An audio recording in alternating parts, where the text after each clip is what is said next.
OTS est là pour tous vos besoins en matériel électronique et électroménager. Sistra Technologies est une société de prestation de services et de commerce, évoluant dans le domaine des nouvelles technologies de l'information et de la communication, la fourniture de matériels biomédicaux, la bioinformatique. Pour tous vos besoins en librairie, papeterie, matériel informatique, appareils électroniques et divers, rendez-vous chez AKD Informatique. CJT vous est présenté par ESG, École supérieure de gestion. ESG, École supérieure de gestion, spécialisée dans la formation des métiers de la comptabilité et de la gestion d'entreprise. Mesdames et messieurs, bonsoir et bienvenue dans ce web JT hebdomadaire sur Actuel Média. À présent, les titres. Bruit sans précédent entre le Mali et la France. Comment en sommes-nous arrivés à ce stade? Les détails dans un instant. Borola, un mode de consommation local aimé, mais qui renferme des difficultés. Les explications dans un instant.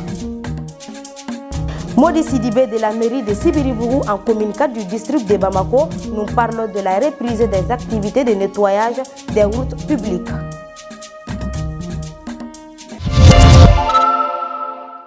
Encore une fois de plus, bienvenue dans ce web JT hebdomadaire sur Actuel Média. Comme annoncé dans les titres, depuis l'indépendance, les relations entre le Mali et la France n'ont jamais été autant tendues. Derrière moi, jusqu'à l'exclusion de l'ambassadeur français, le doute plane désormais sur l'avenir de Barkhane dans notre pays. Pour comprendre ce conflit diplomatique inédit, regardons ce récit de Mamadou Bilali Koulibaly.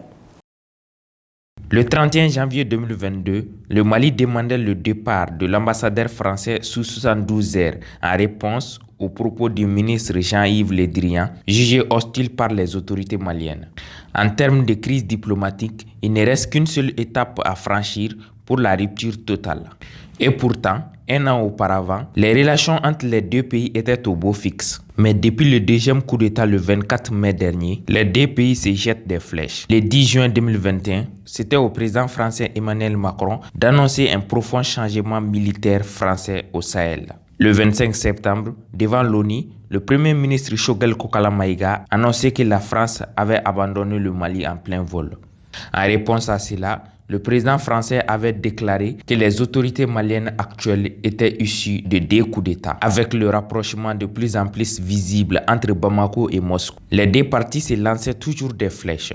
Pour tenter de mettre un terme à cela, le 5 octobre dernier, les autorités maliennes avaient convoqué l'ambassadeur français pour des propos qu'ils jugent inamicaux et désobligeants de la part d'Emmanuel Macron. Comme si cela ne suffisait pas, les relations entre la CEDEAO et le Mali devenaient conflictuelles en décembre dernier, avec l'annonce de nouvelles sanctions contre les autorités. Poussées par le temps et obligées de donner un chronogramme, les autorités maliennes attendent la fin des assises nationales de la refondation pour y réclamer 5 ans de plus à la CEDEAO. Comme une provocation, cette annonce malienne sera sanctionnée par la CEDEAO avec un embargo et des sanctions financières depuis le 9 janvier dernier. La France, avec plusieurs de ses partenaires occidentaux, ont condamné selon eux le déploiement du groupe Wagner au Mali, ce qui a toujours été démenti par les autorités actuelles.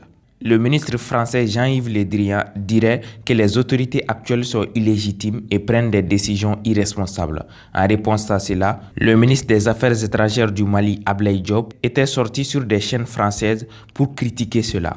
Après une énième sortie de Jean-Yves Le Drian, le lendemain, l'ambassadeur français est convoqué à Koulouba. Après, il lui sera donné que 72 heures pour quitter le pays. Cette décision de renvoi de l'ambassadeur français sera en grande partie applaudie par les Maliens. Mali autorité parce que France est logique pour tout État qui se respecte. Je pense que il s'est gagné quoi. Il s'est gagné parce que coopération bilatérale entre État et État et à principe de base quand il y a respect mutuel. Or, France est une autorité respectée. Depuis ces derniers incidents diplomatiques, Paris prévoit de réfléchir sur son avenir au Sahel et précisément au Mali. En quelque sorte, l'avenir de l'opération Barkhane au Mali est sur les tables. En décembre dernier, les autorités maliennes avaient envoyé une lettre pour demander la relecture de certaines parties de cet accord. Pour le Mali, toutes les portes ne sont pas fermées. Les autorités disent être disponibles pour négocier.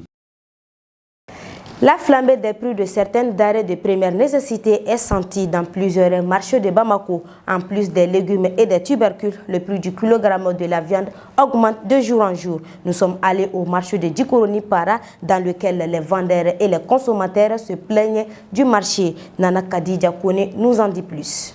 Cette flambée des prix du kilo de la viande tire sa source de plusieurs faits, comme par exemple l'insécurité au centre du pays qui complique la transhumance des animaux vers le centre urbain de consommation. Depuis quelque temps, le gouvernement malien avait tenté d'anticiper la situation pour stabiliser les prix de la viande. Ils ont été nombreux à nous faire part que cette flambée n'est pas actuelle et qu'elle n'a rien à voir avec cette sanction de la CEDEAO. Au jour d'aujourd'hui, les prix du kilo de la viande varient entre 2800 francs CFA à 3200 francs CFA. Nous allons nous baser spécialement sur le filet. La hausse des prix du kilo de viande est due à la cherté des bétails et tout cela dépend de l'insécurité au centre du pays. Tant que la sécurité n'est pas assurée, la viande serait toujours chère. Le gouvernement nous avait imposé un prix 2600 francs CFA viande avec os, 2800 viande sans os, mais ils n'ont toujours pas pu le tenir. Après, on a fait 2 jours de grève et nous avons continué avec les mêmes prix. Pour certains vendeurs, cette flambée du prix du filet dépend des autres vendeurs comme dans les restaurants et les alimentations. On le vend par kilo ou bien par morceau. Bon, le marché du kilo est rare. Nous le vendons à 4 000 francs, d'autres le vendent à 3 500 francs. C'est les restaurants et les alimentations qui nous compliquent la tâche car leur base est le filet. Souvent dans les grands supermarchés, on peut le retrouver à 5 000 francs le kilo. Pour Mme Diallo, la hausse des prix du kilo du filet est devenue une peine de nos jours. Je suis venue acheter de la viande. Vraiment, c'est pas facile. Tellement que le filet est devenu cher, on peut même plus l'acheter. Nous prions pour que les prix baissent un peu, sinon le vendeur souffre. De leur côté, nous retrouvons un boucher vendeur d'estomac des Rimina qui nous relate les conséquences. Vraiment, la cherté est partout. Sinon, avant, on le prenait à 1000 francs et le revendre à 1600 francs. Maintenant, on le prend à 1250 francs pour le revendre à 1400 francs ou 1500 francs. Les clients se font rares dû à la cherté du marché. À un moment, la vache était devenue chère. C'est pourquoi le marché est cher maintenant. Il est préférable, mais les gens n'ont pas l'argent. Vu que les choses ont changé, l'estomac des ruminants a tendance à manquer. Ça finit depuis le matin souvent. La consommation de la viande de bœuf est primordiale car elle occupe une place prépondérante dans notre alimentation quotidienne. Néanmoins, compte tenu de la situation actuelle de notre pays, sa consommation est devenue un luxe pour beaucoup d'entre nous. Le borolan est un tissu malien teint suivant une technique utilisée au Mali et dans d'autres pays de l'Afrique de l'Ouest. Actuellement, cette étoffe connaît des jours sombres. Pour découvrir plus sur le borolan artisanal du Mali, suivons ce reportage signé Djeneba Sidibé. Nous sommes à l'artisanat de Bamako. Le nœud du borolan artisanal fait au Mali par les Maliens. De là où nous sommes, nous pouvons admirer des sacs, des chemises, des robes, poupées et tant d'autres articles fabriqués avec du borolan. Derrière ces décors captivants, les commerçants font face à beaucoup de difficultés, notamment avec la Covid et l'insécurité qui sévit notre pays. Avec la Covid, le marché n'est plus favorable parce que c'est les étrangers qui l'achètent beaucoup, avec les artistes ainsi que les Maliens qui vivent à l'extérieur.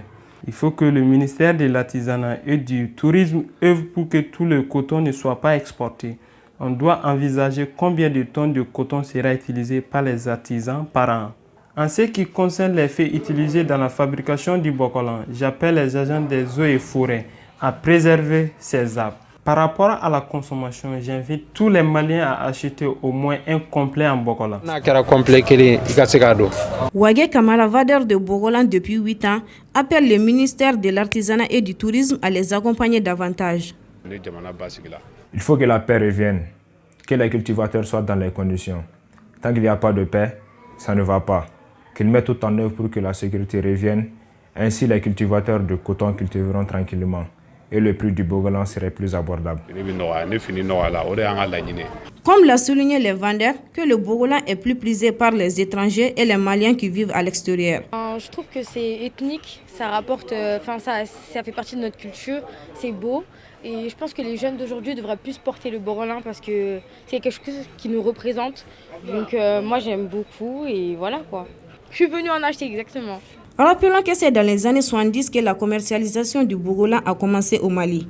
Il a voyagé à travers le monde grâce aux créations du styliste Seydou Doumbouya, dit Chris Seydou, dans les années 1980. Le borolan, plus qu'un étoffe, une identité, un patrimoine du Mali. Après un bon temps d'absence, l'Ozone Mali reprend le travail avec force. Cette reprise concerne tous les quartiers de Bamako, pratiquement l'artère RN5. Nous sommes allés voir M. Modi Sidibé, officier d'État de Sibiribougou, pour parler de son rôle. Écoutons-le au micro de Nana Kadija Kouni. L'Ozone est une entreprise marocaine qui en son temps avait signé un contrat de partenariat avec la mairie du district, je crois, à une valeur de 9 milliards qui, selon mes informations, pouvait leur permettre d'assainir la ville de Bamako. Bien entendu, parlant de la ville de Bamako, je parle des 6 communes du district de Bamako. Mais à l'entame des travaux, nous avons remarqué des insuffisances qui, en réalité, devraient être corrigées par la structure avec laquelle ils ont signé le partenariat, qui est la mairie du district. À un moment donné, nous avons aussi assisté à des vagues de licenciements, des gens qui, notamment des chauffeurs et des agents sur le terrain, dû au manque de paiement. Donc ça veut dire qu'à ce niveau, le problème pécuniaire est posé, qui a fait que l'entreprise, les efforts de l'entreprise, non seulement avant ce problème n'était pas aussi visible que ça, mais aussi après, nous avons constaté aussi avec les insuffisances que ça posait problème.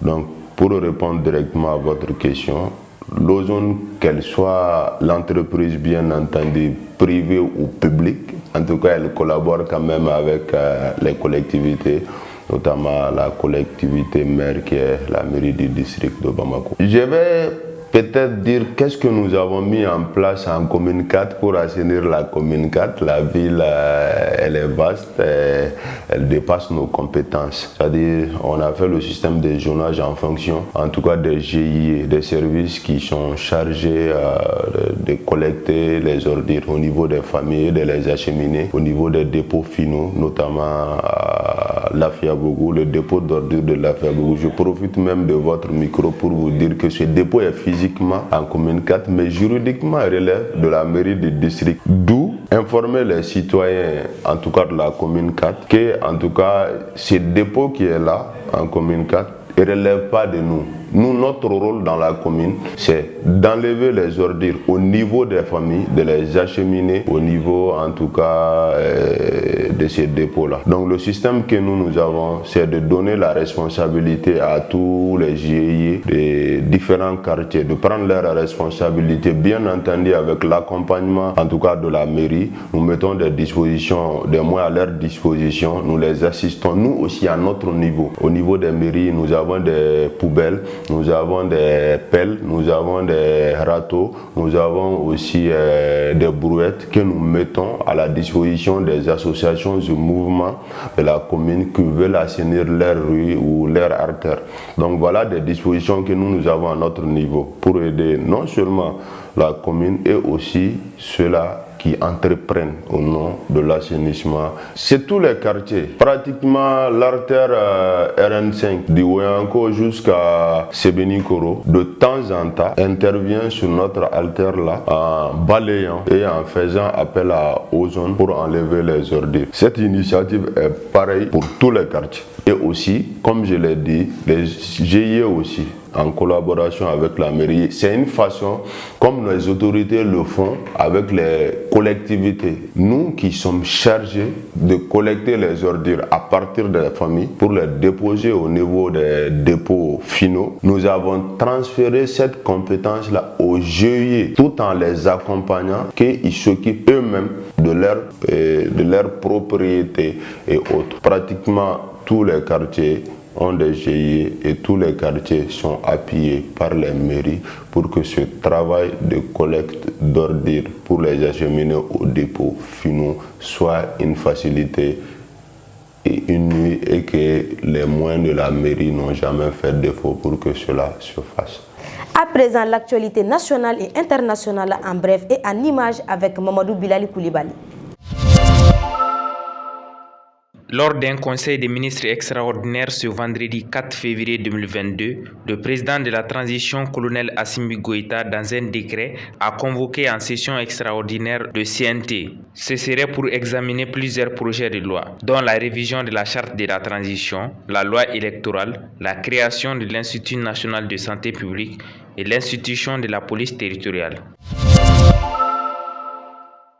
Après d'intenses travaux de rénovation, la Confédération africaine de football CAF a approuvé le stade du 26 mars le 4 février 2022.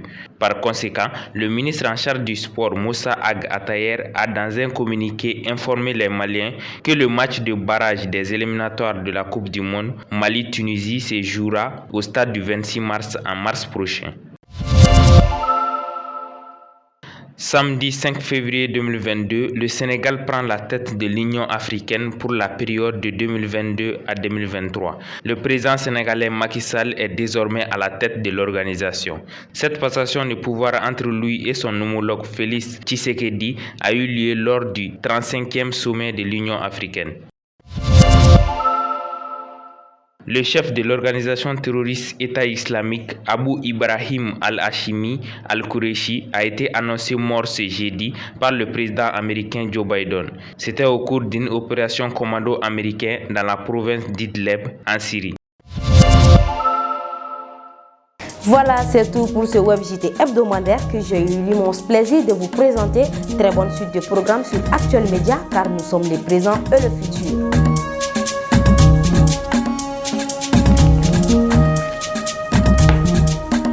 Ce JT vous a été présenté par ESG, École supérieure de gestion. ESG, École supérieure de gestion, spécialisée dans la formation des métiers de la comptabilité et de la gestion d'entreprise.